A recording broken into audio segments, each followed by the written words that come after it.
Students, आज हम चलते हैं अपने नए टॉपिक की ओर, and that is interference due to thin films. अब थिन फिल्म्स करने से पहले हम आपको बताएं कि ये थिन फिल्म होती क्या है। बेसिकली थिन फिल्म एक ट्रांसपेरेंट फिल्म है जिसकी थिकनेस माइक्रोन्स में हो सकती है। फॉर एग्ज़ाम्पल मैं आपको बता सकता हूँ कि जब बरसात के दिन होते हैं और बारिश का पानी इकट्ठा हो गया होता है तो आप देखते हैं कि धूप निकलने पर कुछ जगह पे पानी के ऊपर एक तेल की झिल्ली सी नज़र आती है और उसमें आपको अलग अलग धारियाँ बनी हुई नज़र आती हैं। तो बेसिकली वो धारियाँ सी जो हैं वो फ्रिंजेस हैं, और वो क्यों बनती हैं? क्योंकि ये इंटरफेरेंस फिनोमेना होता है, रिफ्लेक्शन होता है, लाइट का रिफ्रैक्शन भी होता है। यदि आप ऐसी ही एक कोई थिन फिल्म कंसिडर करते हैं जैसे पानी का बुलबुला, तो उसमें भी आप इंटरफेरेंस को ऑब्जर्व कर सकते हैं। तो ऐसी ही एक थिन फिल्म की हम बात कर रहे हैं। हम ये एक पैरेलल थिन फिल्म की यहाँ पर बात कर रहे हैं।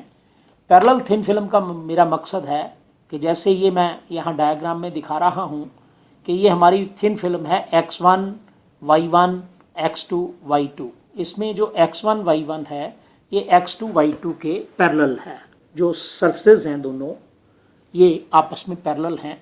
और सपोज करो कि ये थिन फिल्म हमने T थिकनेस की ली हुई है और म्यू इस थिन फिल्म का रिफ्रैक्टिव इंडेक्स है, और मान लो ये रेयर मीडियम में रखी है। जैसे हवा में आप पानी की एक थिन फिल्म यानी बुलबुला, बबल, उसकी बात कर रहे हूँ। तब थिन फिल्म की फॉर्मेशन होती कैसे है उसके लिए आप इस फिगर को समझेंगे। फिगर से आपको क्लियर हो जाएगा। सपोज करो कि हमारा ए जो है ना, A is a source of light, it is a point source suppose करो, और उससे एक रे ऑफ लाइट इंसिडेंट हुई X1, Y1 सरफेस के ऊपर ऑफ द थिन फिल्म, और ये बी के ऊपर स्ट्राइक किया के बी के ऊपर जो नॉर्मल है वो NM है और एंगल ऑफ इंसिडेंस ये I है। तो यहाँ से NM के साथ जो एंगल ऑफ रिफ्लेक्शन बनेगा वो बनेगा MBD, और वो R के होगा बराबर, स्मॉल r के बराबर।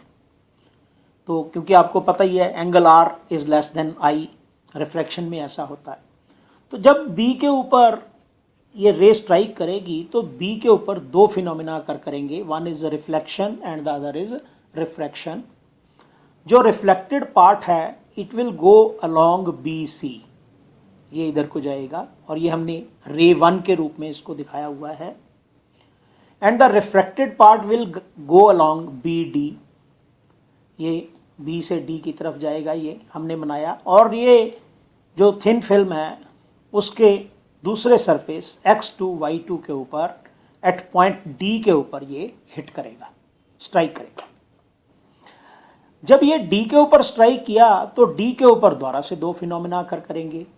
एक refraction from denser to rare medium हो जाएगा, एक reflection back to the rare medium हो जाएगा। अब क्योंकि एट पॉइंट D के इज द नॉर्मल, तो ये जो स्मॉल r है, जो पिछले केस में रिफ्रैक्शन का एंगल बना था, यहाँ पर एंगल ऑफ इंसिडेंस बनेगा। And using laws of reflection जो रे ऑफ लाइट है वो अलोंग DE की तरफ चले जाएगी, और इस केस में भी के एंगल KDE जो एंगल होगा that will B small r। और जो इसका दूसरा पार्ट है D पर स्ट्राइक होने के बाद वो है रिफ्रैक्शन वाला पार्ट, तो वो जाएगा अलोंग DH। उसको मैंने U रे से डिनोट किया हुआ है, तो U रे के टर्म्स में ये चले जाएगी। अब जो D से रिफ्लेक्ट हुई लाइट की रे का पार्ट जो है वो जब E पे हिट करेगा तो E के ऊपर फिर से दो फिनोमेना होंगे, एक रिफ्लेक्शन और एक रिफ्रैक्शन। जो रिफ्लेक्शन होगा वो E से G की तरफ जाएगी रे, और जो रिफ्रैक्शन होगा from denser to rare medium होगा और वो E से F की तरफ जाएगी रे। ये हमने इसको रे 2 रिप्रेजेंट किया। ऐसे ही जब E से G की तरफ रे स्ट्राइक करेगी X2, Y2 के ऊपर, यहाँ फिर दो फिनोमेना होंगे, एक रिफ्रैक्शन और एक रिफ्लेक्शन। रिफ्रैक्शन के कारण ये जी से डाउनवर्ड डायरेक्शन में अलोंग जी जे ये वी रे के रूप में चले जाएगी, और रिफ्लेक्शन जब होगा तो जी से एच की तरफ रे जाएगी, और यहाँ फिर वैसे ही आगे रिफ्लेक्शन और रिफ्रैक्शन होगा। तो ये जो ऊपर वाला सिस्टम है, ये जिसमें हमने ये रेज पैरेलल दिखाई हुई हैं 1 2 3 एटसेट्रा, ये सिस्टम कहलाता है रिफ्लेक्टेड सिस्टम, ये ऊपर वाला सिस्टम। और जो निचले वाला सिस्टम है जिसमें हमने ये रेज बताई हुई हैं you V W etcetera, this system is called transmitted system, क्योंकि ये ट्रांसमिट होके आया हुआ है थिन फिल्म्स के बीच में से। तो हम यही सारा यहाँ पर हम लिख रहे हैं। तो यू माइट बी स्टडिंग कि consider a thin transparent film x1 y1 x2 y2 of thickness t and refractive index mu. तो जो हमारी थिन फिल्म है इसका रिफ्रैक्टिव इंडेक्स म्यू है। तो let a ray of light from a source a is incident at point b on the face x1 y1 of the film. The ray is partly reflected along BC and as a ray 1 and partly refracted along BD. At the point D, the ray is partly reflected along DE and is partly transmitted as the ray U. वो हम पहले नीचे बता चुके हैं कि ये देखिए ये U। तो एट द पॉइंट E, ये ऊपर वाला पॉइंट जो है, द रे is again divided into EF and रे 2, एक E से F की तरफ और एज रे 2 चलेगी एंड सो ऑन। तो यही हमने पहले भी आपको एक्सप्लेन किया। So in this way we get a set of parallel reflected rays 1 2 3 and ये सारी, ये 1 है, ये 2 है, ये 3 है। ऐसे ही ये U V W and a set, तभी हमने कहा and a set of parallel transmitted rays U V W etcetera. So when the parallel reflected or refracted rays are focused by a lens or our eyes, interference patterns are observed। अब हमारी आंखें जो होती हैं वो reflected system में, मान लो हम ऊपर वाले सिस्टम में देख रहे हैं, तो ऊपर वाले सिस्टम में हमारी आंखें हमें फोकस करके बताती हैं, हमारी आंखें फोकसिंग का काम करती हैं। जो हमें पैटर्न नज़र आता है, जो धारियाँ धारियाँ बनी हुई नज़र आती हैं, वो हमारी आंखें बना के दिखाती हैं। और यदि हम ऐसे बनाना चाहें तो हमें लेंसेज की ज़रूरत पड़ती है फोकसिंग एक्शन के लिए। तो इसीलिए ये ज़रूरी नहीं कि ऊपर वाले सिस्टम में ही, यानी कि रिफ्लेक्टेड सिस्टम में ही हम फ्रिंजेस ऑब्टेन कर सकते हैं। निचले वाले सिस्टम में भी, यहाँ पर भी आप रिफ्रैक्टेड सिस्टम में, ट्रांसमिटेड सिस्टम में भी आप इंटरफेरेंस पैटर्न को ऑब्जर्व कर सकते हैं। तो हम यहाँ पर ये देखना चाहते हैं कि हमारे पास इंटरफेरेंस पैटर्न बनाने के लिए मैक्सिमम और मिनिमम इंटेंसिटी कहाँ कहाँ आएगी, यानी कि ब्राइट और डार्क फ्रिंजेस कहाँ कहाँ बनेंगी यदि हमारे पास मोनोक्रोमेटिक लाइट हो। तो हम यहाँ पर जो सोर्स है ए, उसको हम मोनोक्रोमेटिक सोर्स ऑब्जर्व कर रहे हैं। हम कलर्ड फ्रिंजेस की बात नहीं कर रहे, हम ब्राइट एंड डार्क फ्रिंजेस की बात कर रहे हैं। तो हम सबसे पहले आपको पता है कि यदि आपने इंटरफेरेंस स्टडी करनी हो तो दो रेज के बीच में हमें पाथ डिफरेंस की ज़रूरत पड़ती है। तो हम सबसे पहले दो रेज ऑब्जर्व कर लेते हैं कि हमारे पास सपोज करो एक BC रे आ रही है और एक EF रे आ रही है। अब ये इन दोनों के बीच में पाथ डिफरेंस क्या होगा? देखो, जब A से B तक रे आई तो इसने तो सेम रास्ता तय किया दोनों रेज ने, पर जो रे 2 थी, ये 2 वाली रे, इसने क्या किया, ये यहाँ से B से D तक गई, फिर D से E तक आई, फिर ये F की तरफ गई। जबकि जो इससे पहले वाली रे 1 है वो सीधी B से C तक चली गई। इसका मतलब जो रे 2 है उसने B से D तक और D से E तक का रास्ता तय किया, और यदि मैं E से EL परपेंडिकुलर ड्रा करूं तो उस केस में BL डिस्टेंस ये इस रे 1 ने ट्रेवल कर लिया हुआ। इसका मतलब पाथ यहाँ से देखो आप L से C तक आगे सीधी पैरेलल चल पड़ी, ई से एफ तक ये रे 1 और ये रे 2 पैरेलल चल पड़ी, और यहाँ ए से पीछे बी तक ये सेम आई थी, तो पाथ डिफरेंस कितना हो गया कि बी से डी तक का पाथ प्लस डी से ई तक का पाथ, दो रे का माइनस बी से एल तक का पाथ रे 1 का। पर रे 1 ने जो पाथ ट्रेवल किया वो पाथ इसने किया एयर में, और जो रे 2 ने path B D plus D E travel किया वो किया इसने मीडियम में। तो मीडियम में जब आप याद करो, पीछे भी मैंने बताया था कि यदि आप मीडियम के हिसाब से एयर में कंसिडर करना चाहते हैं तो आपको ऑप्टिकल पाथ लेंथ के बराबर का लेंथ लेनी पड़ती है, तो उस केस में म्यू से गुना करना पड़ता होता है। ये हमने पीछे अपने लेक्चर में आपको एक्सप्लेन किया था जब आपको पहला लेक्चर इसका दिया था। तो यही चीज़ आपने समझनी है और यहाँ से आपको सारा क्लियर हो जाएगा कि पाथ डिफरेंस कितना है। तभी हमने कहा कि draw E L perpendicular to B C and perpendicular to B C and B K D K यहाँ चाहिए and D K perpendicular to B E and यहाँ पर हम इसको करेक्ट कर देते हैं, ये D K perpendicular to D B E हम इसको कह देते हैं बी ई, या डी ई कह लो, डी ई सॉरी बी ई।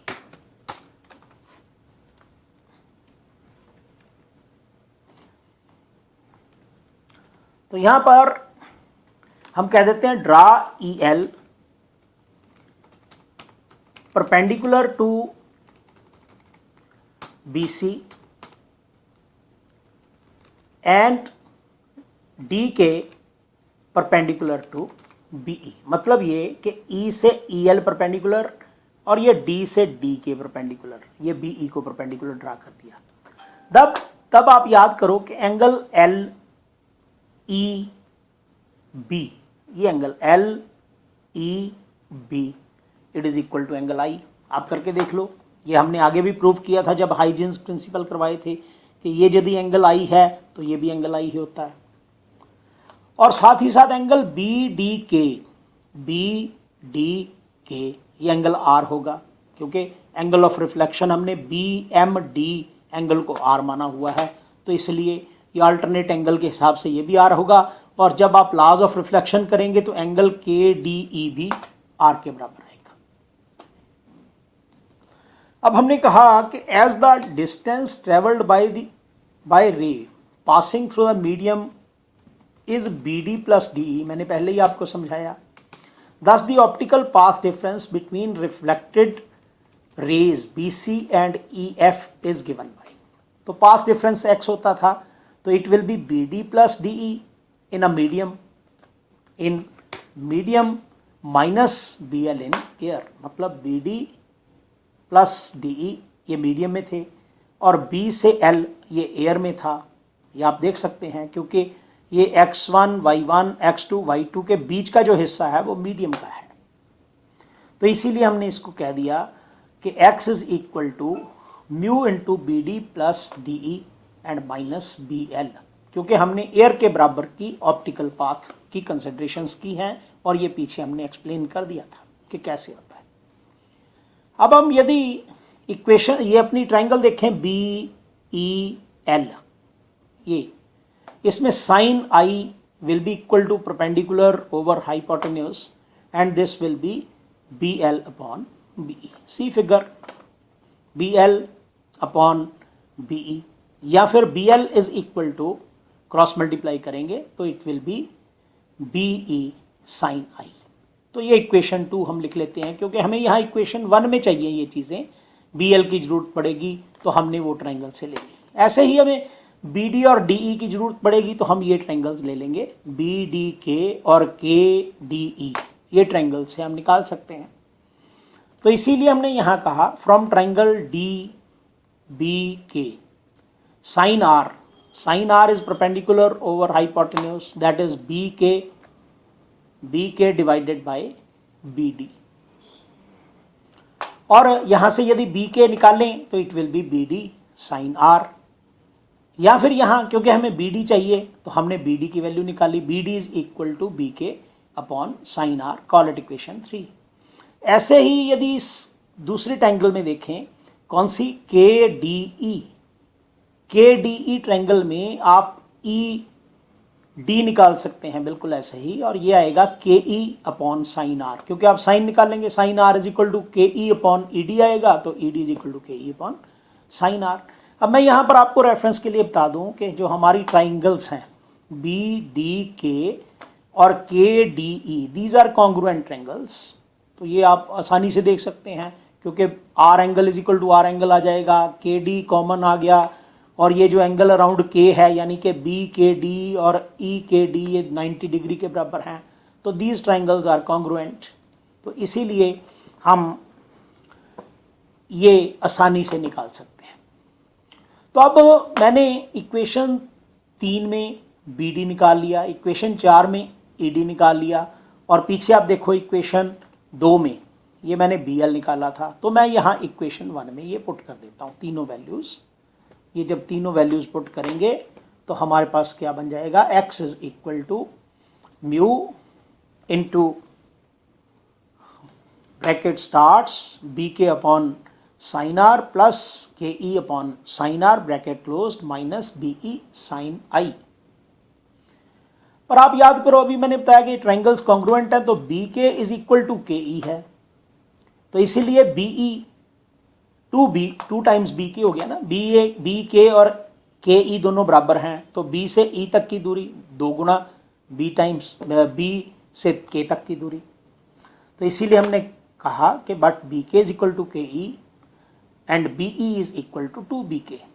आल्सो स्नेल्स लॉ के मुताबिक, क्योंकि आप याद करो एम बी डी ये जो एंगल है, मतलब angle at B for reflection it is small r, तो इसीलिए mu is equal to sine r upon sine i upon sine r using Snell's law.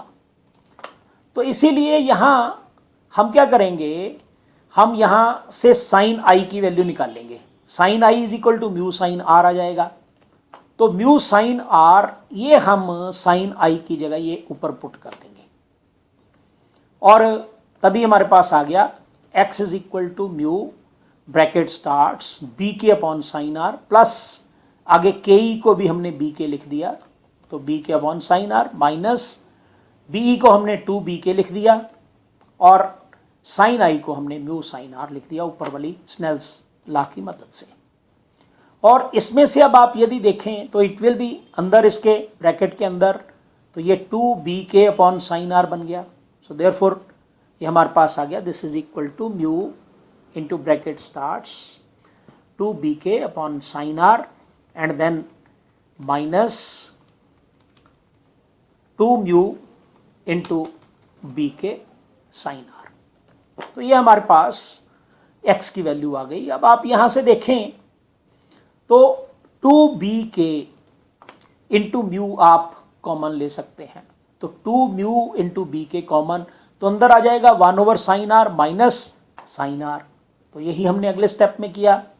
तो अगले स्टेप में ये देखिए, ये मैं फिगर बार बार वही बना रहा हूँ ताकि आपको नज़र आती रहे कि वो फिगर हमारे पास है। तो therefore x is equal to 2 mu into B K and then bracket starts 1 minus sine square are over sine R, ये एलसीएम लेके हमारे पास आ गया। ये पिछली इक्वेशन से आप देख सकते हैं 1 over sine r minus sine are, तो एलसीएम लेंगे तो 1 माइनस साइन स्क्वायर आर बन जाएगा। तो इसलिए 1 minus sine square r is equal to cos square r, तो हमने लिख दिया ये 2 mu B K into cos square are over sine are. तो हमारे पास ये x की वैल्यू आ गई और हम इसको आगे यूज़ करते हैं।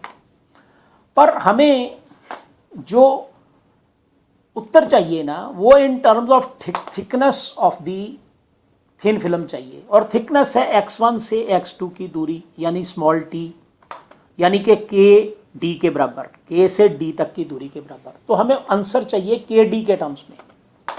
तो इसीलिए हम इस ट्रायंगल की बात करते हैं बी डी के या बी के डी। इसमें यदि आप देखेंगे B K upon K D it is equal to tangent R. तो यही हमने कहा कि B K upon K D is equal to tangent R, तो this implies B K is equal to K D into tangent R. तो K D is T small T thickness of the film, तो therefore we are writing B K is equal to T tangent R. तो ये B के की value, ये ऊपर वाली जो एक्स के लिए इक्वेशन निकाली हमने, एक्स ये इसमें राइट हैंड साइड में इसमें पुट कर देते हैं ये वाली बी के की वैल्यू।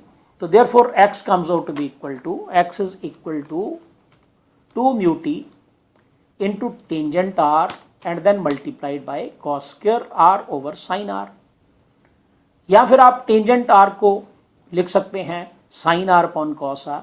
तो देयरफॉर ये आ गया हमारे पास 2 mu t into sine r over cos r multiplied by cos square are over sine are. And on solving you will get it to be equal to 2 mu t cos r. So therefore x, that is path difference between the two waves, is 2 mu t cos r. Call it equation number 5. और अब आप याद करो, अभी आपको last time बताया था phase change या फिर पाथ चेंज ड्यूरिंग रिफ्लेक्शन। आपको बताया था कि जब भी कोई रे ऑफ लाइट रेरर से डेंसर मीडियम की तरफ जाते समय रिफ्लेक्ट होती है तो path difference of lambda over 2 is introduced, या फिर phase difference of pi is introduced. अब क्योंकि यहाँ हम पाथ डिफरेंस की बात कर रहे हैं तो हम लैम्डा ओवर 2 की बात करेंगे। जबकि जो निचले वाली है, जो बी से डी की तरफ गई और डी से ई तरफ आई और फिर गई, इसमें पाथ डिफरेंस नहीं इंट्रोड्यूस होता, क्योंकि यहाँ पर जो रिफ्लेक्शन है it is from denser to rarer medium, उसमें नहीं पाथ डिफरेंस होता था। जब रेरर से डेंसर की तरफ स्ट्राइक करती है तब पाथ डिफरेंस ड्यूरिंग रिफ्लेक्शन होता है। तो इसलिए इस केस में an additional path difference must be introduced. इसको आप कह लो माइनस लैम्डा ओवर 2 या प्लस लैम्डा ओवर 2। तो यहाँ पर हम माइनस ले रहे हैं क्योंकि हमने कंडीशन एन के लिए फिर 0, 1, 2 एटसेट्रा ले लेनी है। तो इसीलिए हमने यहाँ लिखा कि as the ray of light suffers reflection at B, that is at the surface of denser medium, an additional path difference of lambda over 2 is introduced. So therefore the net path difference, it is x is equal to 2 mu t cos r minus lambda over 2. तो हमने equation 5 में ये minus lambda over 2 extra introduce कर दिया। अब कई बच्चे कहेंगे प्लस भी कर सकते हैं, उसमें नीचे n की कंडीशन बदल जाएगी, फिर हम n को 0 नहीं ले सकते, फिर हमें n को 1 से लेना पड़ेगा। तो यहाँ पर इसीलिए हमने ऐसा कहा। तो फॉर द फिल्म, अब देखो ये इसका मतलब जो रिफ्लेक्टेड सिस्टम है, मैं क्योंकि ऊपर वाला सिस्टम रिफ्लेक्टेड सिस्टम की बात कर रहा था, तो रिफ्लेक्टेड सिस्टम में हमारे पास नेट पाथ डिफरेंस इतना आया। और आप याद करो कि जब पाथ डिफरेंस n लैम्डा होता है तब ब्राइट फ्रिंजेस बनती हैं, और जब ये 2n-1 इंटू लैम्डा ओवर 2 होता है तो डार्क फ्रिंजेस बनती हैं। तो यही हम यहाँ पर कह रहे हैं, for the film to appear bright the path difference should be n lambda where n is equal to 0, 1, 2, 3 etcetera.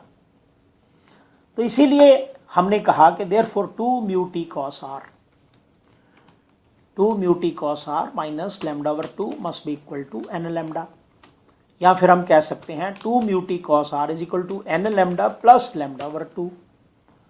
और यदि इसमें आप 2n+1 अलग कर लें, मतलब लैम्डा ओवर 2 को कॉमन ले लें ये इसमें से, तो आप इसको ऐसे लिख सकते हैं।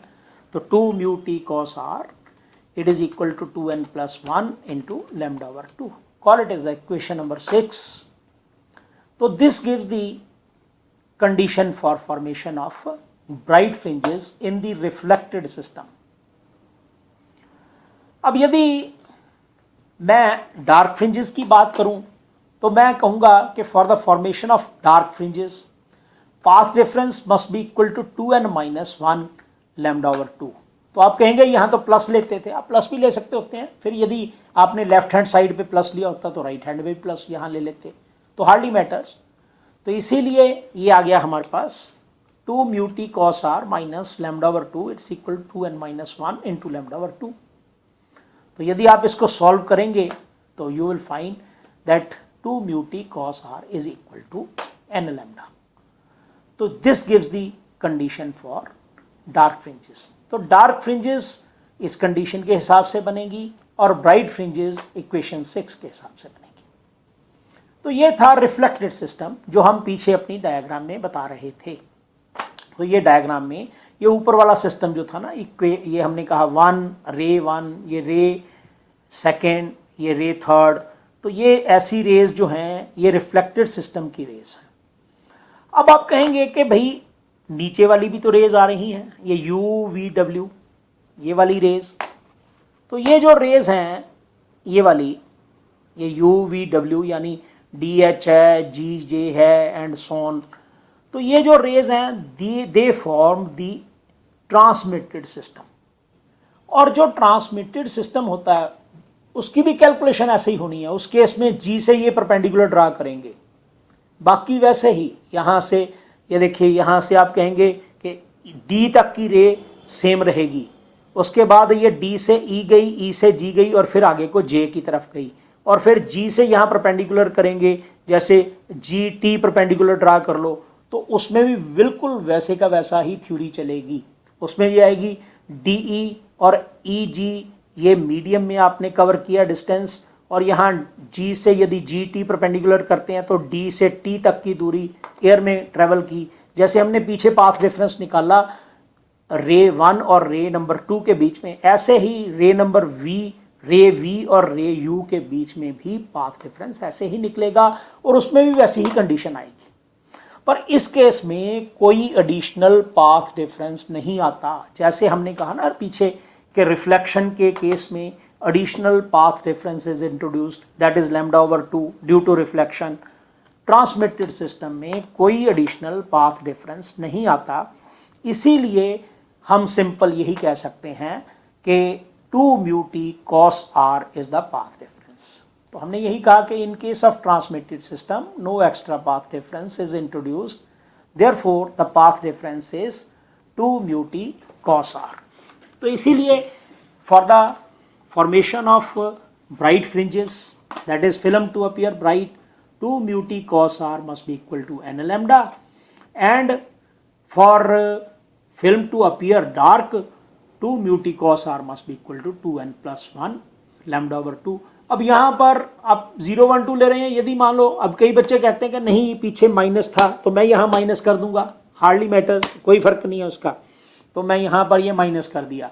और यहाँ पर n की जो कंडीशन थी ना, n इक्वल टू 0, इसकी बजाय मैं n इक्वल टू 1 से स्टार्ट कर दूंगा, तभी तो एक ही चीज़ है। तो उस केस में ये ट्रांसमिटेड सिस्टम बन जाएगा।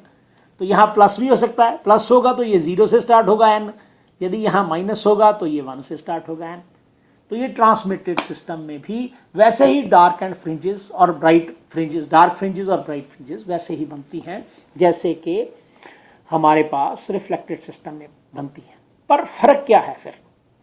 एक्चुअल में transmitted system and reflected system they are complementary to each other. तो ये कई बार क्वेश्चन भी आता है। ये देखिए, एक शॉर्ट आंसर क्वेश्चन मैंने कहा कि the reflected and transmitted systems for the formation of fringes in parallel thin film are complementary, explain. तो एक्चुअल में क्या है कि हमने देखा कि जहां पर ब्राइट फ्रिंजेस बनती हैं रिफ्लेक्टेड सिस्टम में, उसी के अकॉर्डिंग जो डार्क फ्रिंजेस बनती हैं ट्रांसमिटेड सिस्टम में, एंड वाइस वर्सा। यही हमने यहां कहा कि from our previous discussion we find that the condition for maxima in reflected beam is the same as the condition for minima in the transmitted beams and vice versa. So reflected and transmitted fringes are complementary to each other. तो इसीलिए हम कहते हैं कि ये दोनों systems जो हैं दे आर कंप्लीमेंट्री सिस्टम्स। फिर इसमें एक शॉर्ट आंसर क्वेश्चन आता है कि why do the oil films on the surface of water appear coloured.